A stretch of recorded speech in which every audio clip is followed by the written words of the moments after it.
Hi there, I'm David. And I'm Con.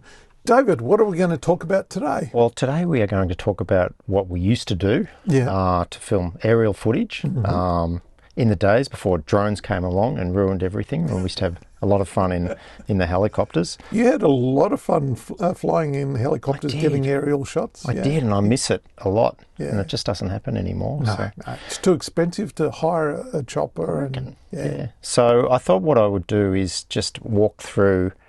We had a few filming techniques for filming out of the helicopter, and so it wasn't just a matter of hopping in the helicopter and just shooting with whatever camera you had. Is it? You had to have specialised lenses. Well, there were options, you know. So we had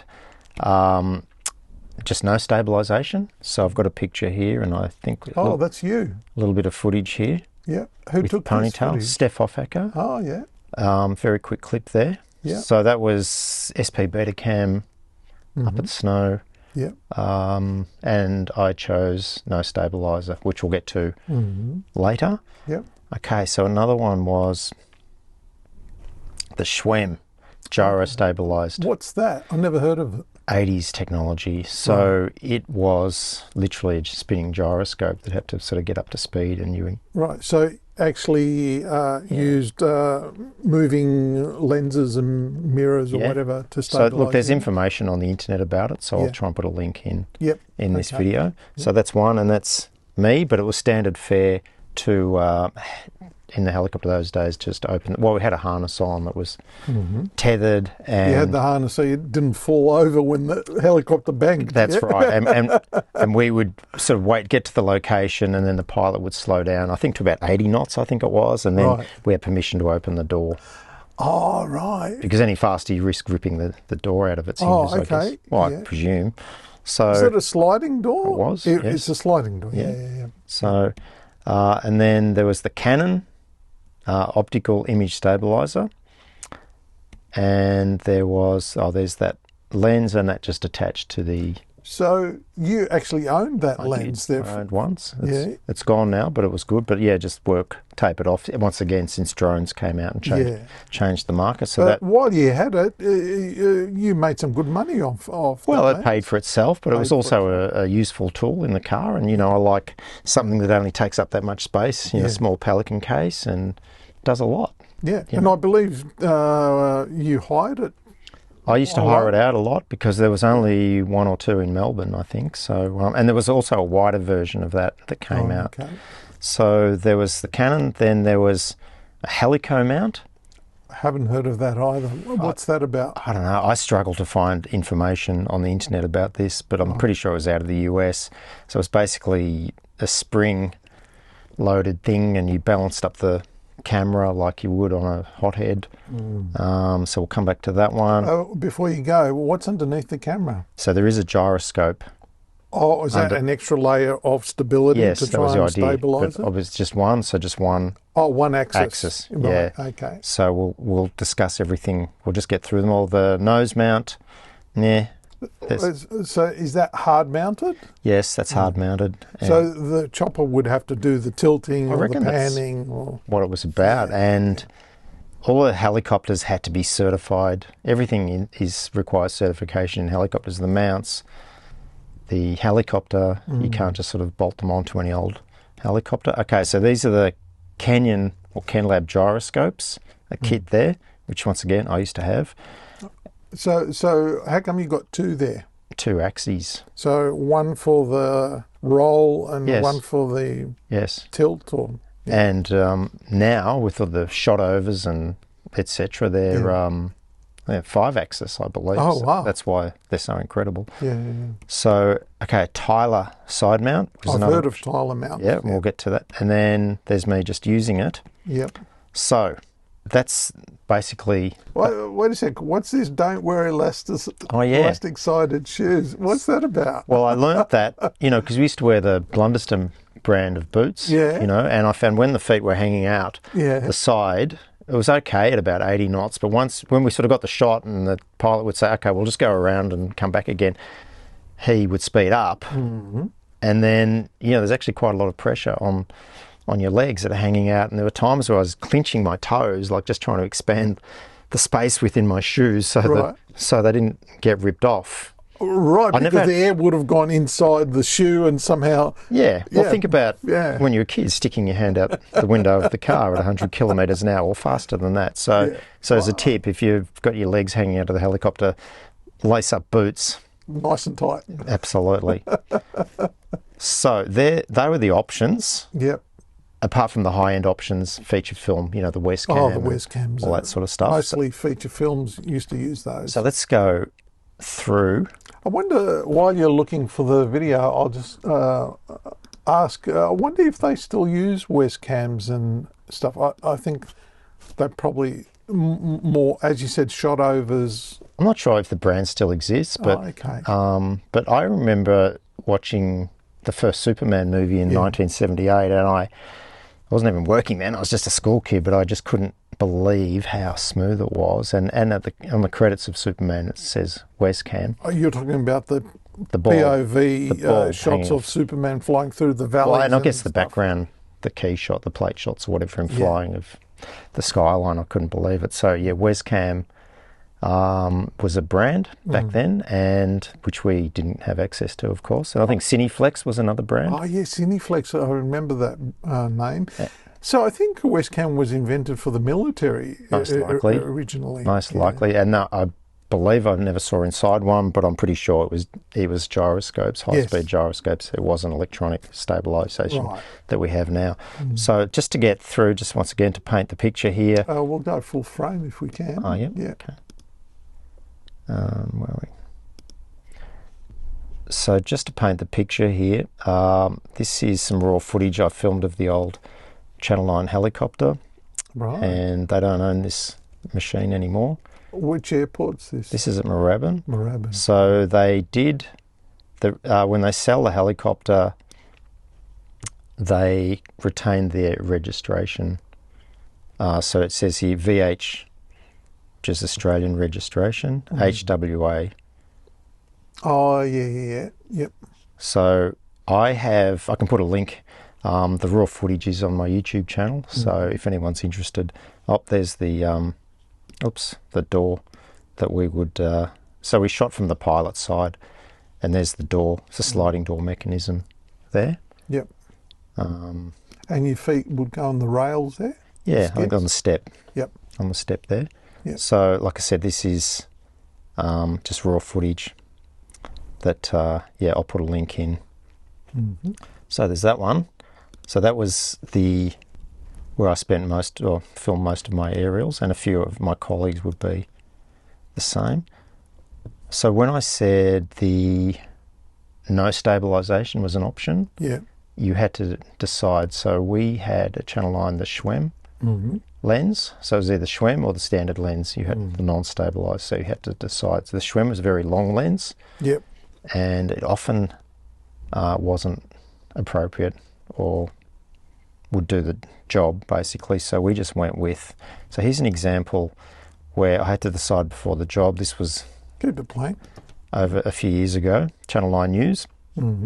And I just knew that the Schwemm wasn't going to cut it. So I went for the standard lens. Yep. But you can get away with not so much shake on the wide angle. So this is the Tasmanian ferry. Oh, Tasmanian ferry, which is no longer in service because it's that I don't think long ago that this one's built? longer on, I think, but actually, as we speak, the new one's about to enter service. Oh, wow. So that might have been the Schwemm, that shot, but I pretty much decided on this one that I wouldn't have any stabilisation at all. And then I can't remember if I did the ground footage as well. So that was the, how a news story, 1.5 minute news story was made up, as Helen Ballard. Oh, yeah. Reads the news. I know in Albury, I think she's... Oh, does she? Oh, anyhow, she's... Oh, okay. So it tells the story. Well, this is actually quite historic now. This. Yes. Go back to... the public got to walk around. Not sure if... Now this, the Able Tasman docks in Geelong somewhere, yeah. No longer at Princess Pier. So a good historic document there. Yeah. Spirit of Tasmania, yeah. And I think we get there's some more aerials. So the old one and the new one. Oh, wow. Station Pier here in Melbourne. But once again, just an example of making do with what we had. And once again, you know, as a news camera person, that was just another job. I've probably already done another 2 jobs before that one. Yep. Was just do this, finish that one. You either finish your shift or you did overtime. Okay, so the next one we'll look at is the, I'll just go to full screen, is the Schwemm. This is raw footage, 1989. Yep. I think it is. What's the story? So it's about the Couta Boat Regatta. Oh, okay. So a style of fishing boat from the early 20th century here in Melbourne. And did you shoot the ground stuff? Yeah, I shot both. So okay. so I get dispatched by the Chief of Staff to film this footage. And once again, this was not a package as such with a journalist. This was just get the footage. I overshot it. And as it turned out, it was the right thing to do. Yep. Because it's a record of, well, you know, keep saying not many people had video cameras in those days. So look, what happened was shoot the ground footage. Are you shooting that with a normal lens? No, it was, we called it our bazooka lens. So it was a 22 times lens, but it was about that big, and it had a special lens mount, and there was a bracket on the side of the camera that to strengthen it, take the weight off the mount. And then the chopper was all timed for the race to start, which I think is there. Yep. And then the chopper flew down to a helipad nearby. Oh, here we go. Yep. And whereabouts does this take place, this race? Sorrento. So it's... Does it still run today? Good point. I'm not sure. Oh, okay. Most likely. Most likely, yeah. So here we go. So we've just jumped to the aerial footage, and I chose to use the Schwemm Gyro stabilised exclusively for this. I'm just trying to get that. But I'm not sure if you notice. I can notice it straight away. It wasn't optically pin sharp when it was in stabilised mode. Yep. So so there it is, and I just let the footage roll.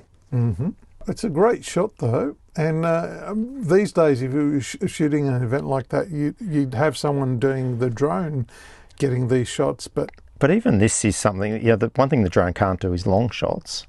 They're getting better. They're getting better, but you're right. Yeah, you're right. Yeah. And the process for filming with a drone now, with all the permits, blah blah blah. Helicopter, you just get up and go. Yep. So I got these shots. So I just go for the wide shots first, and yeah, it's pretty stable. I guess the longer you go on the lens, the more you'll see vibrations from the chopper translating through the lens. But not on this lens. Not on that lens. That's what you needed. Yeah, but fully zoomed in on this lens created another 2 problems, and that was it went really soft. Yeah. And then the human element of the body sort of shaking. So here, this shot here, I wouldn't have really chosen that as a shot, but it was just from where we're obviously pretty low. I couldn't get wide enough on that Schwemm lens. The Schwemm wasn't very wide. It wasn't wide, so I couldn't incorporate the sail. So once again, as you do as a news, operator, is you do the best. Still a good shot. Yeah, it's a nice fills shot. The frame. Yeah. And once again, this hasn't seen the light of day for many, many years. So decades, maybe even. Until you I think it was 1989. Yeah. So, and I've still got this original tape somewhere too. So, wow. So we just roll. That was my thing. Just roll. I can see why you overshot, because you go historic event. I'm up in the chopper. I was indulging. Yeah, I was enjoying it, and once again, this was a great era, a golden era to be a young camera person. You got to do all this type of thing, which young people don't do anymore. No, I guess it'd be fun to hop in a chopper and I love it. film. Miss it so much. Yeah. So yeah, we'll just let that. Yeah, they're beautiful images, and imagine if it was a high definition camera or a 4K camera. This is standard definition we're looking at too. Yeah, unfortunately, but once again, best. What you had at the time, yeah. What camera would this? This would have been an early CCD camera, the 50, which would have been the little version of that. That's the 70. So this would be the 50, And So the Schwemm lens was a B4 mount. yes, straight as you on. mentioned on your slide. Yeah. And then the same sort of plug to power it. And it did have to warm up, and it had like a clutch to engage it. And, and there was a big message on it, you know, disengage when you weren't using it, because that risked damaging it. Because if people had it engaged, you know, turned the power off, put it back into the Pelican case, and then it could be flying around, you know, with all those vibrations when it's not actually powered up. So it was. Right. Okay, so that's the end of that footage. So that's some examples of the Schwemm. Yep. Hi there, just a very quick interruption, I promise. If you're an industry veteran, chances are you've got showreel material on these tapes, special family memories on these tapes. If that's the case, feel free to reach out and we can get these converted to digital files for you. Oh, and we also do consumer formats, Betamax and VHS. Now back to the show. And then the Canon footage. So this was the, what do we call it? The Canon stabilised lens. I can't remember what its official name is. So this was early days. And once again, this is just raw footage.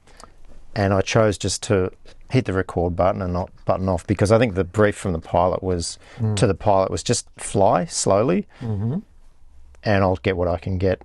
So does that mean you were just testing this? This was absolute test. So there's no specific shots you were going but this for? This footage did end up getting used. Wow, that's the old MCG. It's changed a lot. Yep. Like that whole stand's been removed now. And the Hilton Hotel, the brown building in the background. It's not called Hilton anymore. Oh, yeah. What is it now? Good point. Yeah, but it was then called the Hilton, yeah. So we'll go along here, and and the other thing too with this lens was it didn't, the helicopter didn't require any special certification. So another thing that could happen is the Channel 9 helicopter may have been getting serviced for the day, and they had a hired helicopter which may not have had a door, a sliding door, which meant you might have had to just open a sliding window and just. So once again, this was versatile, but not as good on the long lens as the Schwemm. But then the Schwemm could never get this shot. We tried it, but the best you would get was a close-up of the centre of the ground with the light tower in the foreground or something. That was as good as it got. So lovely light. Yeah, I guess this was SP CCD. I guess on a new camera this would look a whole lot better. So we'll just skip through. Okay, so we get into the city. Oh, that's a lovely light on the skyline, Melbourne skyline. Yeah. I imagine that's changed a lot too. That's the Rialto there in the centre. Early 80s building. I can't remember. I guess the more revealing changes will be... And so once again, at this point, I was just said to the pilot, just fly slowly and we'll get what we can get. And this was the first time you were using this Canon One of the lens. first times, yeah. Yeah. So let's just go... I love the light. Yeah, it's nice and golden. Well, it was just no, that's not. It was just luck, really, wasn't it? This wasn't planned, but once again, it just reminds me of the stress of the people who have to schedule on feature films. Yep. Have to get this DP right. request: can we please shoot this scene at a certain time of day? Yeah. But I guess with feature film budgets, who cares? Oh well, the AD still has to schedule it, and sometimes because of weather, it's not the right light. There's too many clouds and they have to try and squeeze it in somewhere else. So here we go. Here's some more. Just let this shot settle. And also I guess in the news environment, an aerial shot was never up for that long. No. Anyhow. Yeah. So, but yeah, just already in the back of my mind, I already had WESCAM Cineflex on my mind, and it was a bit disappointing. So there's that. I guess the light's changing, but you had some shots of Docklands. I did. Can you find? I think that might be on another. Here's Westgate. Oh, look at the noise of the SP camera. So this would have been the light getting low. +9. So the SP cameras weren't very good in low light? 230. No, they weren't. Not as good as. I think we're spoilt these days with so many dual ISO, triple ISO cameras. People don't realise. Yeah. And like I said, this was test footage, right? So well, and it's good to know, because if someone approached me about a job, it's like I could give an honest answer. Yeah. Because you're probably better off saying, no, I can't deliver what you require. because you get yourself into a lot of trouble. It's for hiring a helicopter for $3,000 an hour, and wow, is that much? 2 or 3, depending on the helicopter, and then the client end up being disappointed. Yeah. So that one's... So you probably would have been better off shooting on 35mm and 500 ASA stock. That would have been more sensitive than the camera. And 50 frames per second to slow it down, even just to... Oh yeah. Well, you need even more. Yeah. High ISO. The dilemmas. Yeah. So we'll just hop out of this one, and I've got some more. It's great that you've got all this footage that we can now utilise to talk about stabilisation and the aerials. benefits of digitising your videotapes. Yes. Because so if people have got tapes to digitise, we're your people. Yes. So I'll just go through this one, because this one was interesting, because I'll just go to the Melbourne Docklands here. Oh, there it is. Oh, wow. Channel 7 isn't even there. Channel 7's under construction. Wow. There. And pretty much apartment towers everywhere. That's where the NAB Bank is now. Yes. Where that big pier is. Oh, my goodness. Wow. Unrecognisable people. Yes. What year did you say this is? I don't know. Roughly? It's the tape box is somewhere.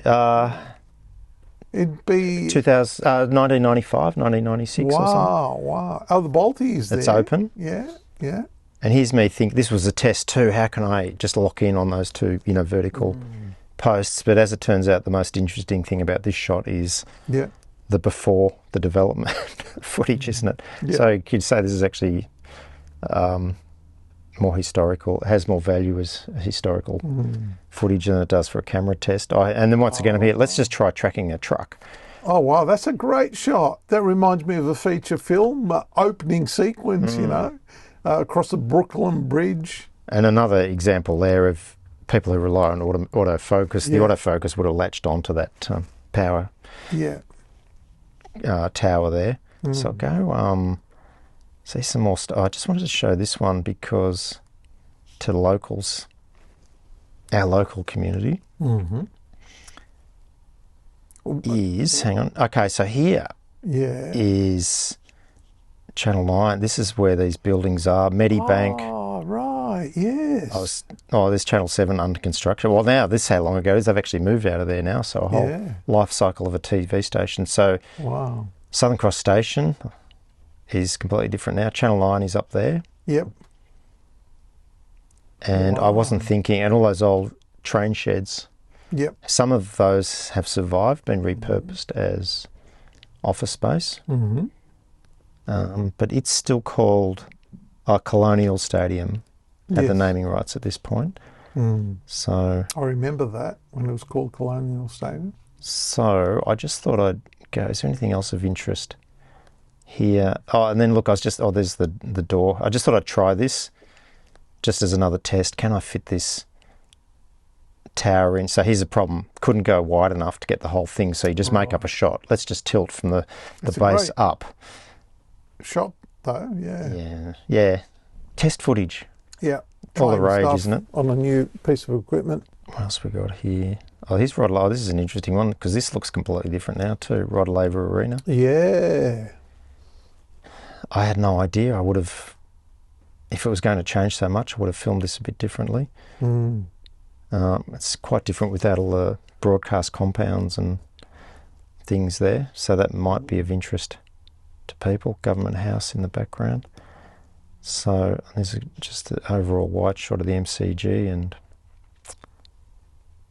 etc., etc. So look, I think, okay, so that's, hang on, here's another one, this container ship.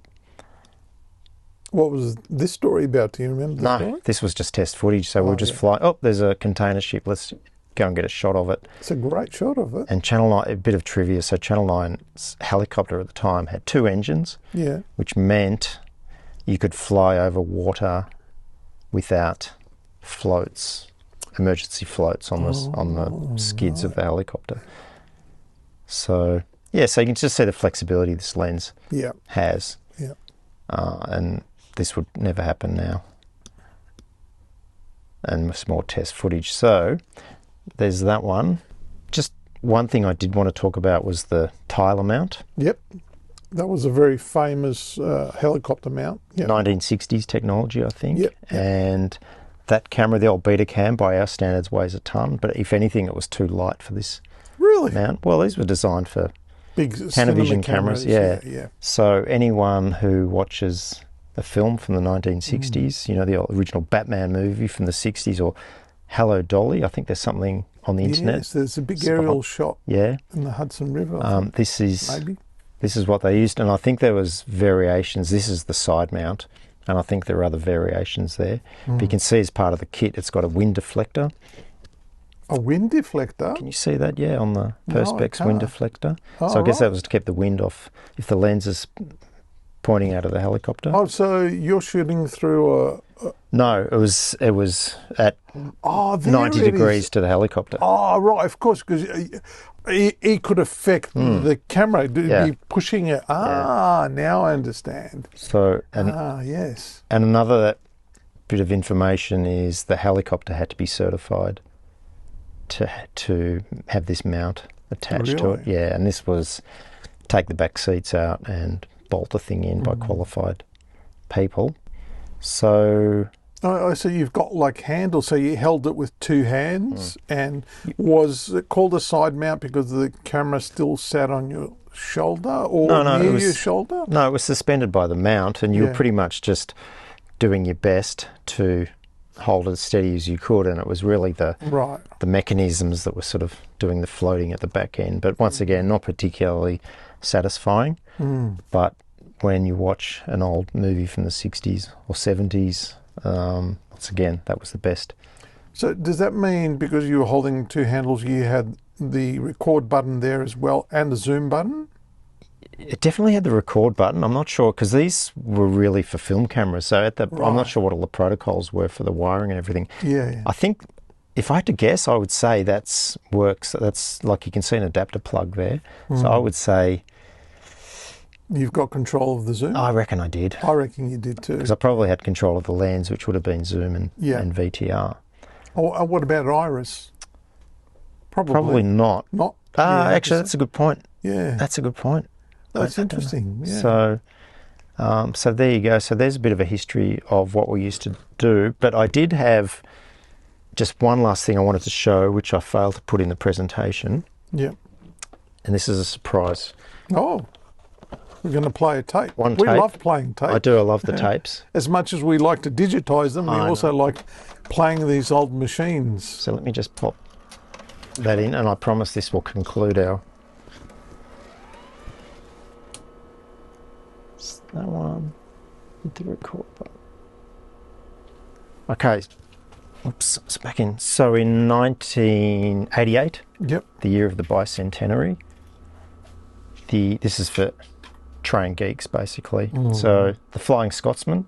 Have you heard of famous? I have heard of that. What's the deal with Well, it's the most famous train in the world. Right. And in 1988, it was dispatched. It was out here. They sent it down here from where? England? UK. UK. Yeah. Okay. So I didn't do this part of the story. Someone else did, according to my diary. So it's in Melbourne. Oh, wow. And it was going to Sydney, I believe. Wow. Steam-powered engine going to go all the way to Sydney. Yes. Wow. Well, that's what used to happen. Okay, but here's the aerials. Oh, wow. So this is on the Schwemm. And this is you. This is me filming this. Yeah. So once again, just get ahead of it. So I was able to utilise the Schwemm here. Nice shot. And then I would have changed. I should actually just point out. So what used to happen with the Schwemm, you could actually insert, they had an adapter that gave you the option to sort of have wider angles, but it wasn't stabilised. Oh. So we used to just, lock the lens and turn around, screw this thing in, and then you didn't have the gyro stabilised because it wasn't going to work. It just like port hold or whatever. So once again, standard practice for news, get the tight shots and the wide shots. And the interview with the train driver, the reporter there is Melinda Ogden. Once again, I didn't do this part, but very historic. And of course, that's the old Spencer Street station, which is now Southern Cross Station, so it's unrecognisable. So imagine this guy, did he come with the train or is he an Australian? I think he was Aussie. Who used to run these trains? Yeah, steam back in the train day. expert. So, Yeah, wow. so Bit of this history there. just a special bonus. Yeah, but if you happen to be like me, a train geek, which I am, that was a buzz to do that job. Yep. Because it's another thing you wouldn't do now. Yeah. Oh, someone would be. They'd probably just every vlogger on the internet would be there on YouTube would have their drones out getting the shots of it. So a unique period in time where we had unique opportunities. Yeah, so it looks like you had a lot of fun I loved it, and I miss flying in choppers, shooting out of them. I miss it. Thank you for people for joining us for this episode, and please like and subscribe to our channel. We really appreciate it, and please leave us comments. We'd love to hear what people think of our show.